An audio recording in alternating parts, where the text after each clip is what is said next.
Thank you very much for joining us for our first podcast episode for Thrive Beyond Weight Loss.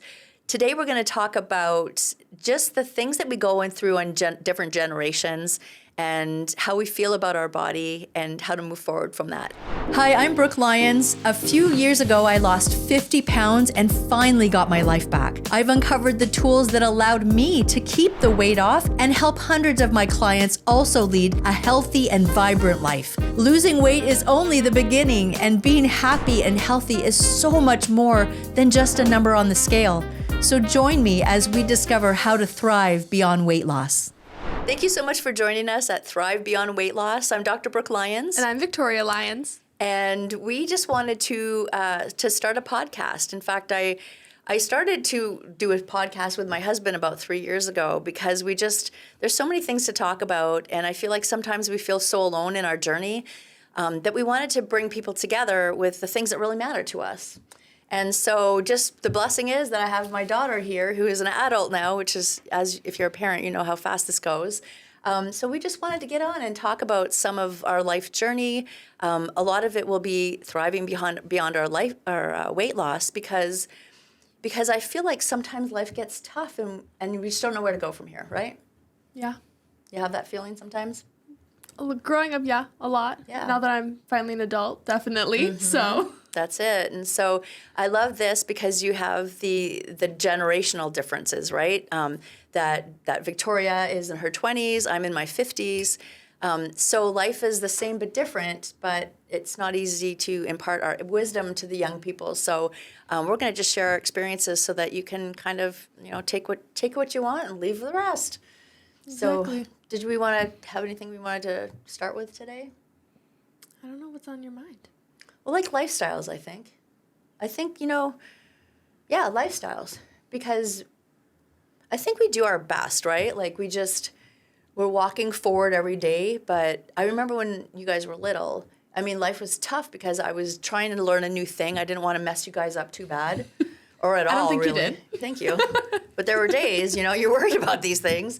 And legit, it's hard and we do things that we didn't really expect to do. And I don't know. Mm-hmm. It's hard. Life is hard. Well, and I think that definitely, at least within the last couple of years, especially with us going to college and moving out, not only is that a lifestyle change for us because now we're out in the world by ourselves and we can't go to mom and dad about everything, but it's also a lifestyle change for you because all of a sudden you have all this free time. You're not taking care of kids. You're not worrying about, did we get to school on time? Oh, yeah, we're worried about your kids.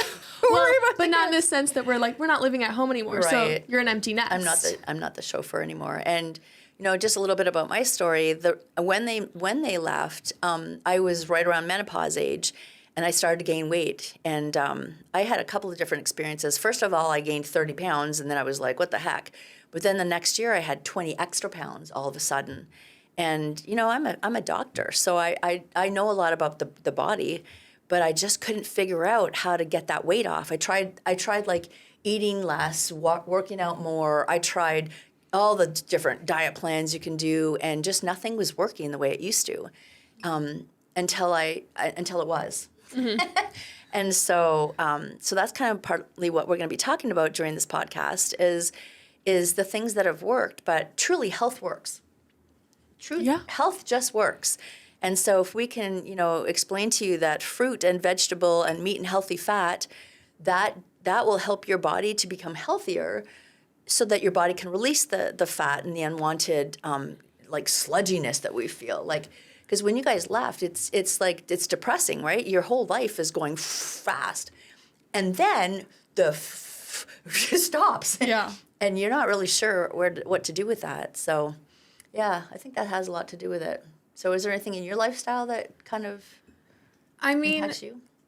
Definitely with weight loss and weight gain, definitely going to college will change that. I feel like for anybody. Yep. It's called the freshman 15 for a reason. Right. Especially being away from your parents because even to an aspect, even when I was in high school and eating lunch, you weren't watching what I'm eating. Now going to college, I have access to an all-you-can-eat buffet at school, right. with breakfast, lunch, all-you-can-eat desserts, right. With So that definitely plays a factor thing. And then also, yes, high school can be stressful, middle school can be stressful, but college is a whole new thing. And that's that mixed with all you can eat is not always the best combination. So, And that brings up a great point, because it's not that today, when I gained all that weight, it wasn't that day, Yes. right? It was like those habits from college, and then you're like, oh, like I'm trying to lose weight, but I can't. So like I guess I'm just going to be this way. But it's not even, who cares how much you weigh? It's how you feel. yeah. And then years go by and you have children, and then the thing happens more, and you're tired and you're exhausted and you don't have time to think about this. But then when the kids go, you've just been like 30 years, or well, probably 20 if you're thinking about kids. But if you did it like me, I did a lot of school before I started having children. I was in my mid 30s when I started having kids. So that's 15 years of habits that I just never fixed. I didn't know what needed to be. Well, and it's not only that, it's also, I feel like, your stress level and a lot of people have emotions tied to food. So they have comfort foods that may not always be the healthiest for you. And so when you get stressed or upset, which happens a lot throughout life, you tend to turn to these things, which is not always the best for you. Nobody goes to So- broccoli when they're feeling stressed. No. We should, though. Wouldn't At that be least not great? without cheddar cheese. Right. Dunking it in something yummy. Yeah. Yeah. So and comfort foods, I mean, there's a good reason why comfort foods feel good. And it's because it makes your brain energized, right? It gives you chemicals in your body that make you feel good. So you think that you feel better, but it's a momentary thing, because the physiology of your body will fizz that out. Yeah. And then you're actually going to fall a little more depressed than you were before. Yeah. Also, something I have realized that I would like your thoughts on is that I've noticed that, so if you don't drink coffee in high school, you will most likely start in college, or at least on some type of energy drink, Right. whether that be your Bubbler or your Red Bull or something like that. Yeah. But I have noticed that starting out, a lot of people, freshman year of college specifically, put a lot of creamers and sugar and all that into their coffee. Yeah. But by senior year, you're drinking it straight black. And I mean, then that's- talking to some people, like parents' age, like your age, people are saying, "Oh no, I just started with black coffee." So that also, I feel like, plays a role into certain things with the sugar and all of that. But Because sugar creeps in, like, it's in your ketchup. It's like everywhere. You put salad dressing, you're like eating this fluffy, yummy salad. You got all these vegetables, you got the rainbow in there, you're all proud of yourself. But then we like douse it with all kinds of sugar and processed food parts and stuff that just shouldn't, like things I don't even know what they are. They're like liquid plastic. And so we think we're doing a good thing, but we're also doing, a thing that's not healthy for our body. And that just adds up. Yeah. And then sugars, I can't tell you how many people, it seems like a no-brainer, right? Like if we're drinking soda or diet soda every day, we're like, if we stop doing that, it's going to be better for us. Everybody knows that. But what we don't realize is putting that sugar creamer in there, that's like pure sugar. Or it's pure sugar and fake stuff that's not even supposed to be consumed by our body. And then we wonder why our body just, here's the thing. Like if you threw a penny in the Mississippi River, would it rise? Yes, because you not just to put, our eyes. right? But You yes, wouldn't it does. see it, but it adds. You put 1,000 or 1,000,000 pennies in, then you see That'll do the something. difference. Then you see the difference. So we know that fundamentally, like we know that a penny in the Mississippi is going to make it rise, but we don't think about that with like that creamer that's going in there, that creamer sugar. And there are studies that show us that your immune system is decreased up to 80% when you just have an ounce or a teaspoon of sugar. Everything has at least a teaspoon of sugar in it, and so that's just chipping away. Yeah. Adding a penny to the Mississippi every single moment that we add it to our body. So Especially when you're studying and you're having maybe See? 2 to 3 of those coffees a day. right, and we don't realize coffee is a stimulant. Yeah. So like do a green drink or something. There's some powders you can get that are just pulverized vegetables, because that way it gives your body nutrients, so it starts to get some energy in it. But coffee even has I really love. There's a researcher. His name is Matthew Walker. And he's got a master class. And on Delta Airlines, they have these movies you can watch, and they have these Oh, shows. nice. I know. I've watched it 3 times, and I would have watched it more, but now they don't have it on there. So I'm listening to different master classes. Okay. I'm becoming a great chef, even though I don't love to cook. So it's a thing. So I'm watching them. It's maybe the ideas will come out in my cooking at one point. I'm a very plain cooking person. You know, we had meat and vegetable and fruit and healthy fat, but I'm not a big recipe person, I guess. It's true. Yeah. A lot of crock pots, A lot of crock pots, yeah. which are also good. Beef stew in the crock pot, A+. Chili. Yes, in the crock pot, A+. That's my secret weapon, actually. That's how I get her to come home, is because I make chili, and I'm like, there's a bag of chili in the fridge for you. I get sent with bags on the way home. Yeah, Freezes very nicely. It's a mother's way. I recommend. It's a mother's way. So we find our tips, don't we, moms? So anyways, yeah, no, back to the coffee, it just, when we have coffee, it's a stimulant. So, you know, in Matthew Walker's research, he said that coffee has a quarter life of 12 hours, 10 to 12 hours. So if you finish your coffee at noon, guess what? When you're going to bed at like midnight, if that's when you're going, you still have a quarter of effect of that coffee in you. So That's a lot. How do you think the effects on the body and weight loss with all of that mixed with someone who's already stressed, has outside stresses, so that cortisol level in them is already risen, adding that coffee and that stimulant on top, how would that kind of affect that? Don't you love this generation knows about cortisol? Like, I'm just like, well, you just answered my question right there. But that's it. You know, we wake up to an alarm, and it's stressful because it's going beep, beep, beep, and you're like, what's going on? I'm just having this wonderful dream. And so we wake up to that, and then usually we're like rushed, and we're trying to do things fast. And then if you got children in the house still, you're like, who's where's the socks, blah, blah, blah. Even without kids, I'm like, did I pack all my stuff last night? Because I always bring my lunches to work. Sometimes my dinners too, because there's no excuse to not have the food that I need. And I lost 50 pounds, man. I'm keeping that stuff off. And so the cortisol, it's the hormone, it's the stress hormone. And so it's really good that we have that in our body. It helps our body just encapsulate, like start doing the things, right? But we live there all day long, doing the things. We have like 2 or 3 or 4 phones to answer, and we've got the iPad buzzing, and it's just nonstop, assault on us. Yeah. But then when we add coffee to it, that's actually like, instead of nutrients coming in, it's something that energizes us at the moment. Mm-hmm. Well, sometimes it doesn't, actually. I was so stressed when you guys were little that I would drink a coffee before bed because my adrenals were I could do it. It's just true. So my adrenals were so shot that I would actually go it just sent me over. Wow. And yeah, I know. So thank goodness that's not the case anymore. Yeah. But it's that cortisol going into your system instead of nutrients. Like it gives us a jolt, but it doesn't give us what our body needs to sustain that energy. So then we plummet again. Mm-hmm. That's what if we're coffee drinkers, we know that's the case. Yeah. So try that green drink. I wish I had a good source to recommend you to, but we'll look into that because green drink can really, really save us. Yeah. That's a good stuff. So cortisol is a thing at any age. Yep. It's also why we do the best we can, but when we're rushing with our kids a lot, one of my commitments to you guys, I don't even know if you know this, but I said to Dad, like, I want to make sure that the kids have one healthy meal. Like I would make your breakfast, but then we would make I'd usually make it the night before because remember those egg bakes we used to do? I'm not a morning person, people. I'm just not. And so I would make things so that we could like, here's your breakfast. Yeah. Get out the door. Your breakfast is in the fridge. These egg bakes. But I made your lunches, but that doesn't mean, or actually you guys very quickly, like they were probably 8 when we started making the lunches together so they would know how to do that. But then you could exchange that with somebody. You could ditch it. Like, I don't know. Never. Yep, I know it. We know, right? We know what's going on.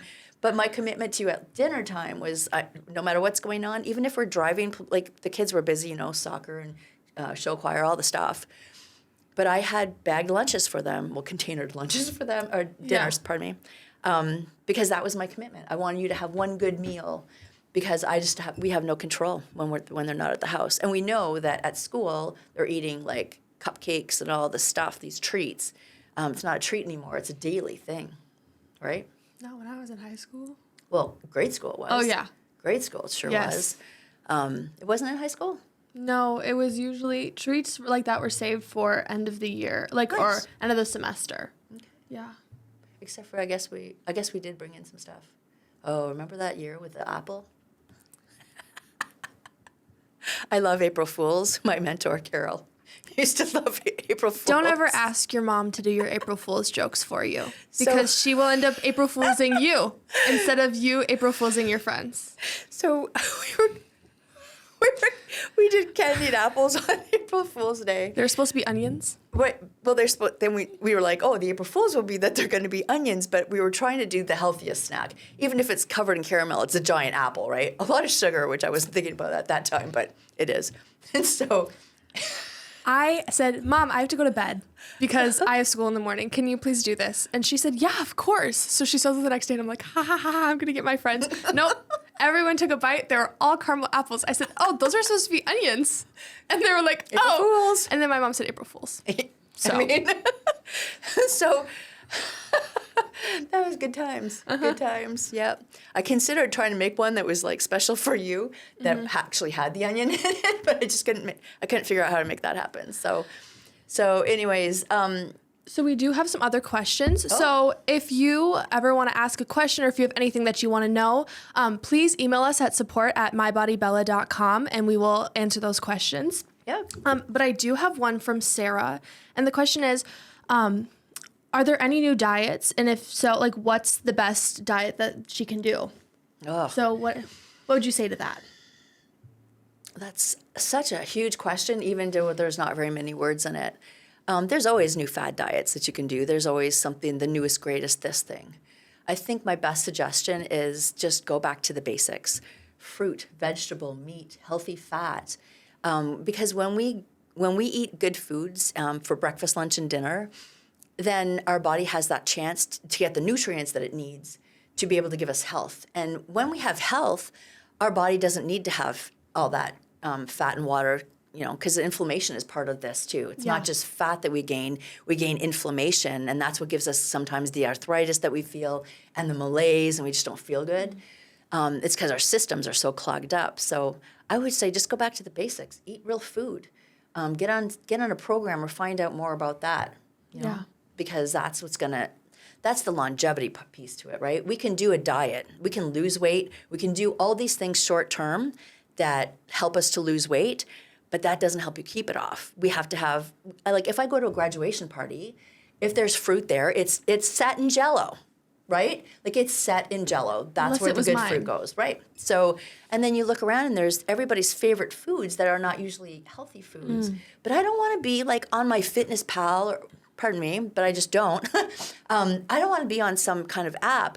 I don't want to be counting calories or, God forbid, macros or all these things. I just want to look around and be like, oh, there's my meat, there's my vegetables, there's my fruit. Okay. Like If there limiting your isn't- fun because you're so worried about what you have to eat Exactly. and feeling like there's a judgment in that. Is Yes. that what you mean? Yes. Okay. Like I just don't want to. I don't want to feel like I stick out because I'm taking care of myself, and I don't want. I just don't want. I don't like that. I mean, maybe you do, but I don't.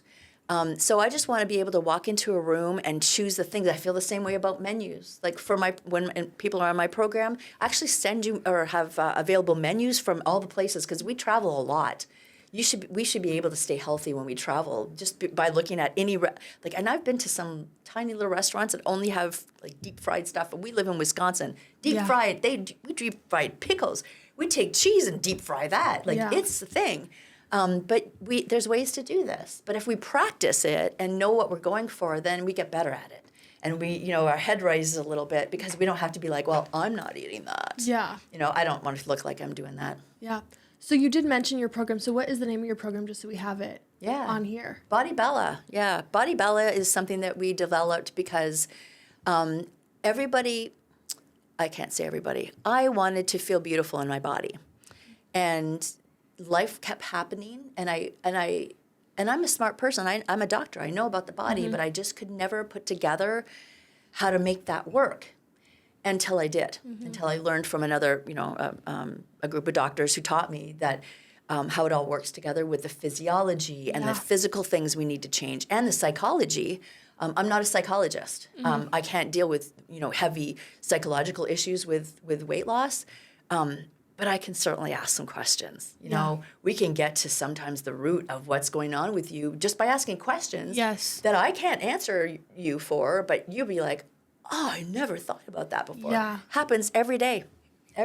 So yeah, that's why we kind of developed it. And that's why we're doing this podcast, is because we realize there's generational things that are being passed down that we intend to or don't intend to, but that we can have good conversations around that and help you, the viewer, because talking this stuff out just helps us think. Yeah. And when do we get a chance to be like, I never thought about that before, or I'm not alone. I'm like, she feels that? Oh my gosh, I've never talked about that because I thought I was the only person who felt that. Yeah. We all feel lonely. We all feel scared. We all feel like the time is ticking and we don't know what the heck we're doing.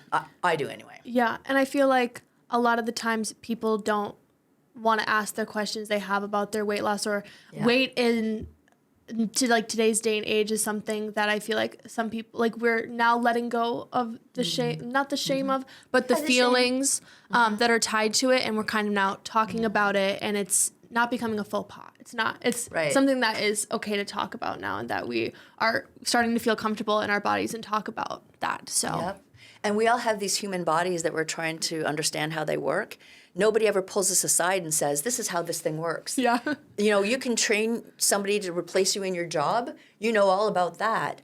But this is the thing we're going to die with. Like this, our body is going to fail one day, and that's why we're going to pass. But nobody teaches us how this thing works. So that's another thing we're going to be covering in the podcast, is just some of the physiology of how your body works.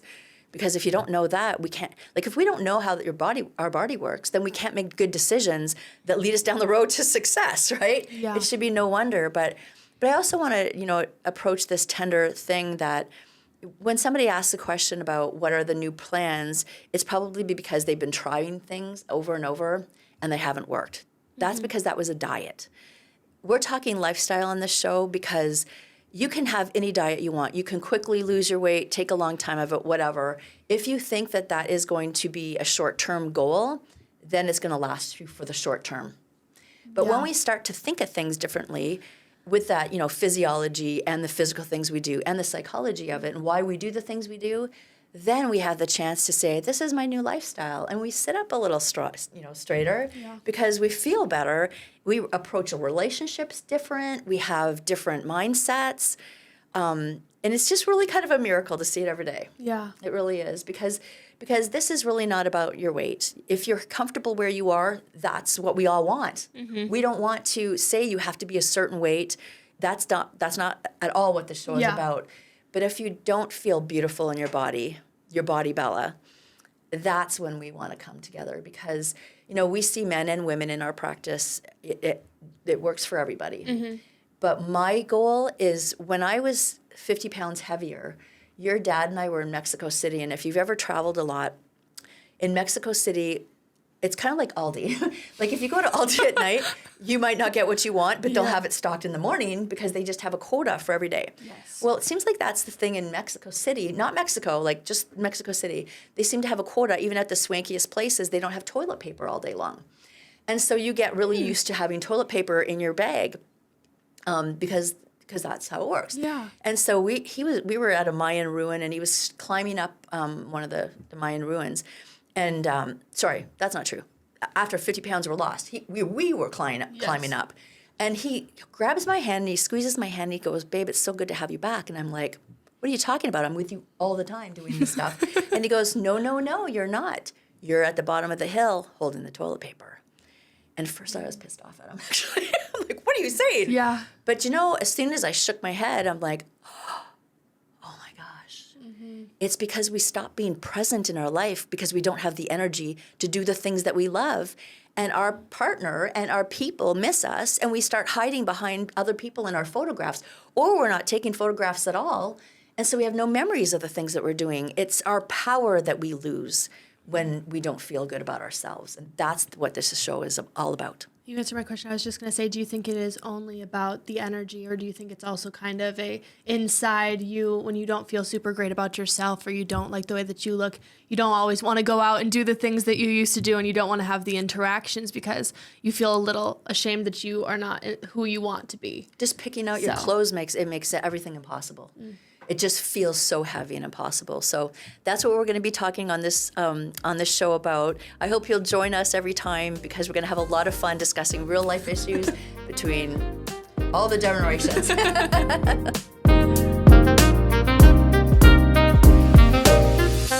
The views, thoughts, and opinions expressed on the Thrive Beyond Weight Loss podcast belong solely to the host and guest speakers, and do not necessarily reflect the official policy or position of any associated organizations or health professionals.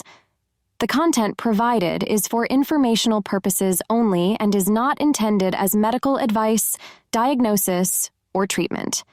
Always consult a qualified healthcare provider with any questions regarding a medical condition or health objectives.